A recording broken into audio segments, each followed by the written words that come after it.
उसके ऊपर 17 मुकदमे दर्ज हैं। मुजफ्फरपुर जिले में गोबरसही में उस आदमी का मकान है, सरकारी जमीन पे मकान बनाए हुए, उसका भी केस चल रहा है। कुरहनी ब्लॉक में था, वहाँ पे उसको लोगों ने इसी के लिए काफी मारपीट भी किया गया था। वो आदमी शुरू से ही इस तरह का व्यक्ति है। ये क्षणिक स्वार्थ वाले लोग हैं कि फिर से जंगल राज लौट रहा है, और जंगल राज जब लौट रहा है तो जंगल राज का जवाब हम लोगों ने जन आंदोलन के साथ, जनता के साथ मिलकर के। कुछ घटनाएं ऐसी होती हैं जो सरहदों की मोहताज नहीं होती। दरअसल पिछले दिनों बिहार में, पूरे बिहार में दरअसल एक ऐसी घटना है जो कहीं ना कहीं सरकारी महकमे से लेकर प्रशासनिक जो कार्यालय हैं उसमें लगातार चर्चा का विषय बना हुआ है। विषय ये है कि एक सीईओ और सीआई जो पारू ब्लॉक से ताल्लुक रखते हैं, और वो आरोप लगाते हैं यहाँ के साहेबगंज के विधायक डॉक्टर राजू सिंह पर कि मारपीट किया गया है उनके साथ, गाली गलौज की गई है और बहुत सारी ऐसी चीजें जो कहीं ना कहीं अच्छी नहीं है। क्या वास्तविकता क्या है, और इस पे राजू सिंह, डॉक्टर राजू सिंह जो साहेबगंज के विधायक हैं, हमारे साथ बैठे हैं। सबसे पहले आपका स्वागत है। Thank you. ये जो घटना है, पूरी तरीके से जो घटना आजकल जो सियासी गलियारों में बड़ा चर्चा का विषय बना हुआ है, क्या कहना चाहेंगे, क्या है वास्तविकता? वास्तविकता जनता जानती है और आप भी जानते होइएगा। वास्तविकता यही है कि साहेबगंज, पारू का सीईओ साहेबगंज विधानसभा अंतर्गत आता है पारू। ये कंप्लीट पूरे बिहार में 534 सीईओ अभी पदस्थापित हैं। इस 534 में सबसे नीचे पावदान पे ये सीईओ का रेटिंग आया है। आप इसी से समझ सकते हैं क्यों सबसे नीचे आया। और पूरे अंचल का, हम कहते हैं पूरे बिहार में अंचल की स्थिति बहुत ही बुरी है, और बुरी में सबसे बदतर स्थिति पारू की है। हमने उनको बुलाया था एक काम के लिए, धरफड़ी में सहनी समाज का घर जला हुआ था, 8-10 दिन से सबका पेमेंट नहीं हो रहा था। लोग रोज आते थे, फ़ोन करते थे। आए दिन जब मैं यहाँ रहता हूँ तो आए दिन कम से कम 200 लोग से मैं ज़रूर मिलता हूँ, जिसमें 50% से ज़्यादा लोग होते हैं जो अंचल के कार्यों के लिए आते हैं। और जो भी झंझट, मारपीट, झगड़े झंझट, 307 और मुकदमे होते हैं, मैं समझता हूँ सारे मुकदमा का जड़ है अंचल ही है, क्योंकि उसमें 90% झंझट जमीन के लिए होता है। उस दिन मैंने बुलाया था उनको, आए थे, कोई 2 बजे के आसपास आए होंगे। आने के बाद में मैंने पूछा कि क्यों नहीं सहनी समाज के लोगों को पेमेंट दिया जा रहा है। बोले कि सर वो शॉर्ट सर्किट से आग लगा है इसलिए नहीं दिया जाता है, कि ऐसा नियम नहीं है। मैंने तुरंत एसडीओ साहब को फ़ोन लगाया, एसडीओ बेस्ट को फ़ोन लगा के बात किया। बोले कि नहीं, मिलना चाहिए। मैं फिर यहीं पे बैठे हुए थे, मैंने उनको बताया कि आप लो एसडीओ साहब से बात करो। एसडीओ साहब ने बोला कि मिलना चाहिए, तब उन्होंने बताया कि नहीं सर कल मैं दे दूंगा। उसके बाद 8-10 लोग बैठे थे यहाँ पे, वो दलित समाज के ही थे, कोई रंजीत पासवान समिति है और लोग थे, बहुत सारे लोग बैठे हुए थे, वासुदेव राम जी बैठे हुए थे, सब मतलब यहाँ 50-60 लोग रहे होंगे। उसके बाद में हमने डाटा कि इन लोगों का काम सत समय कीजिए, आप ऑफिस में आकर के बैठा कीजिए। ऑफिस में नहीं बैठिए, लोगों का काम नहीं होगा, ये ऑफिस में बैठता ही नहीं है। और पिछले 1.5 सालों से इस आदमी से महीने 2 महीने, तो महीना दिन कोशिश करने के बाद में सीईओ से बात हो पाती है, सीईओ मिल पाता है। और उसके बाद में भी तो गुस्सा आया, मैं फटकार जरूर लगाई, और फटकार लगाने के बाद में जो आदमी जाने लगा तो अच्छा से बात करके गया भी। फिर वहाँ से कल होकर के चेक बांटना था, सुबह में मेरे साथ जो रहते हैं उनके फ़ोन पे फ़ोन करके हमसे बात भी किया कि सर थोड़ी लेट हो रही है। फिर 1 बजे फ़ोन किया कि सर हम धरफड़ी आ गए हैं।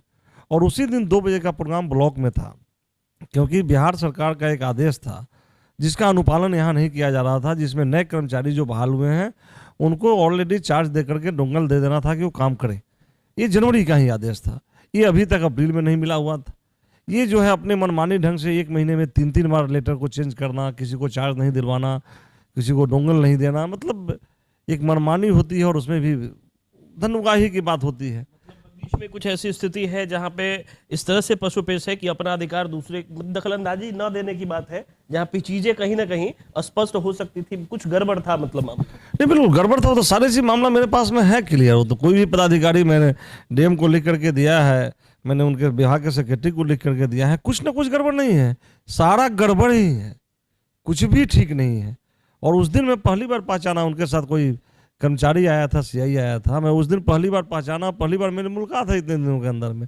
और पता चला कि वो भी जाकर के शायद कोई केस किया, हरजन की इनको गाली गलौज दी। मैं जिस व्यक्ति को पहचानता नहीं हूँ, उस दिन जब उनके केस करने के बाद में मैंने पता किया तो मुझे आश्चर्य लगी है इस बात को जानकर के सरकार क्या फिर पिछले जंगल राज की ओर जा रही है क्या। क्योंकि ये जो कर्मचारी है, एक तो पहले इनकी पोस्टिंग नहीं होनी चाहिए थी, रिटायर कर गए। रिटायर होने के बाद में इन पर निगरानी में केस चल रहा है, इन पर जांच चल रही है, और जिस पे निगरानी में जांच चलते है उसको दोबारा फिर संविदा पर नहीं लिया जाता। बड़ी खबर है। दरअसल एक ऐसा अधिकारी जिस पे निगरानी की जांच चल रही हो और अधिकारी किसी जिले में किसी पद पर पदस्थापित हो, बड़ा सवाल जिला प्रशासन पे भी उठता है और जिले प्रशासन के जो बड़ी अधिकारी हैं उनके ऊपर कहीं ना कहीं एक बड़ा प्रश्न चिन्ह है कि आखिर वो काम कर रहा है, क्या उसकी पूरी जानकारी ली नहीं गई है क्या। और सबसे बड़ी बात कि जो आरोप आप लगा रहे हैं उसको लेकर कहीं ना कहीं इसका एविडेंस भी होगा। नहीं, बिल्कुल एविडेंस है मेरे साहब, आप थोड़ा समय दीजिए, मैं सब ला करके भी दे दूंगा। मैंने अभी थोड़ी देर पहले 1 घंटा पहले डीएम साहब से बात की है, बात करके उनको बताया है, वो भी आश्चर्य किए हैं, बोले कि तो गलत करा लिया, मैं तुरंत हटाता हूँ। उन्होंने अभी बोला कि मैं तुरंत हटाता हूँ। और उसके बाद में वही आदमी कहीं ना कहीं, क्योंकि वो गलत करने वाला लोग है और उसके ऊपर 17 मुकदमे दर्ज हैं।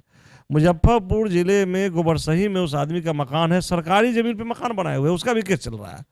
मतलब उस पर अनेक ढेर सारे मुकदमा हैं। उसी पे वो जब कुल्हनी ब्लॉक में था, वहाँ पे उसको लोगों ने इसी के लिए काफ़ी मारपीट भी किया गया था।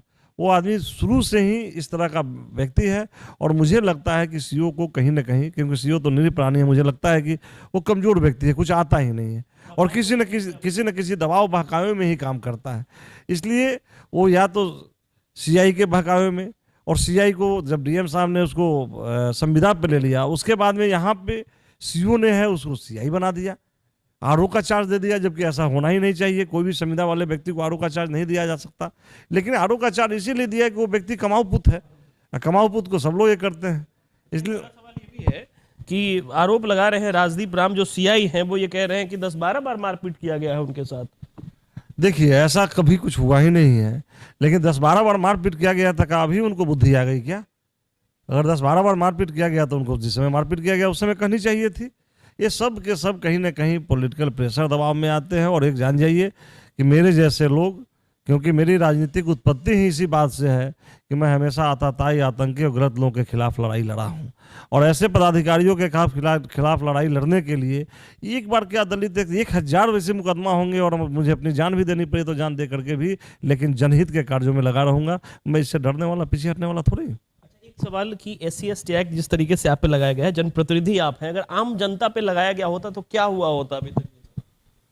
नहीं, आम जनता पे भी लगा हुआ था तो उसको जांच करनी चाहिए थी। एक तो प्रशासन पे मैं जरूर बोलूँगा कि खास करके मेरे जैसे लोग, जो कभी भी मुझे कहा जाता है न मैं अपराधी हूँ, न मैं इस तरह का कोई गड़बड़ काम करता हूँ, मेरे ऊपर जब केस हो रहे थे तो कम से कम जांच करके केस करनी चाहिए थी। मुझे इस बात का क्षोभ जरूर है। मैं जब विधानसभा खुलेगी या मुख्यमंत्री से मिलूंगा, मिलकर एक बात को जरूर बताऊंगा कि जांचोपरांत FIR होनी चाहिए थी। लेकिन ठीक है, ST/ST है, लोगों ने केस किया और मुझे पूर्ण उम्मीद है कि जाँच होगी, जाँच में मैं निर्दोष पाया जाऊँगा। किसी भी हालत में कहीं से भी मैं दोषी हूँ नहीं। यहाँ 1-2 लोग थोड़े ही थे, 50 लोग थे। 50 लोग सबके सब मेरे ही बैठे थे। उसमें ऐसे लोग हैं जिनको बैठे हुए थे जिनको मैं पहचानते भी नहीं हूँ। कुछ पेपर मेरे पास हैं जो सीओ से संबंधित, अंचल से संबंधित कागजात था, वैसे लड़के को मैं पहचानता नहीं हूँ, लेकिन उसके पेपर मेरे पास है जो उस दिन बुला करके मैंने कहा था कि इसका काम कराइए, और मैं जिसका वर्क कराता हूँ उसकी एक कॉपी भी अपने पास रखता हूँ। इसलिए उस तरह बहुत सारे कॉपी मेरे पास पड़े हुए हैं। अच्छा, एक बड़ी बात यह है कि इस घटना के बाद जो है पूरे साहेबगंज विधानसभा क्षेत्र में राजनीतिक हलकों में जो है इसका कहीं ना कहीं फायदा उठाने का प्रयास किया जा रहा है अलग अलग तरीके से। देखिए, क्या बताया जाए इसको, ये क्षणिक स्वार्थ वाले लोग हैं। वैसे लोग इसका राजनीतिक फायदा उठाना चाहेंगे, लेकिन राजनीतिक फायदा इससे क्या मिलने वाला है मुझे समझ में नहीं आता।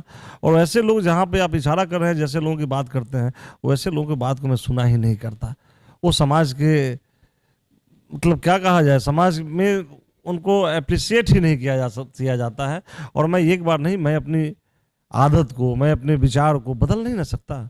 मुझे ने यहाँ पे लोगों ने 4 बार जिताया है। अगर मेरी बात लोगों को जनता के सामने गलत लगती तो मैं अपने आप को सुधार कर लेता, लेकिन जनता शायद इस चीज़ को लाइक करती है कि उनका विधायक, उनका प्रतिनिधि उनके लिए लड़ता है। इसलिए मैं लड़ता हूँ और लड़ता भी रहूँगा। नहीं, बिल्कुल जांच की मांग मैं कर दिया हूँ ऑलरेडी सेक्रेटरी को मैंने लिख के दे दिया, डीएम को दे दिया, और ये क्या छोटे मोटे पदाधिकारी के लिए मैंने लिख के दे दिया है। अगर इस पर एक्शन होती है तो सही है, नहीं एक्शन होती है तो मैं ही समझूंगा कि फिर से जंगल राज लौट रहा है।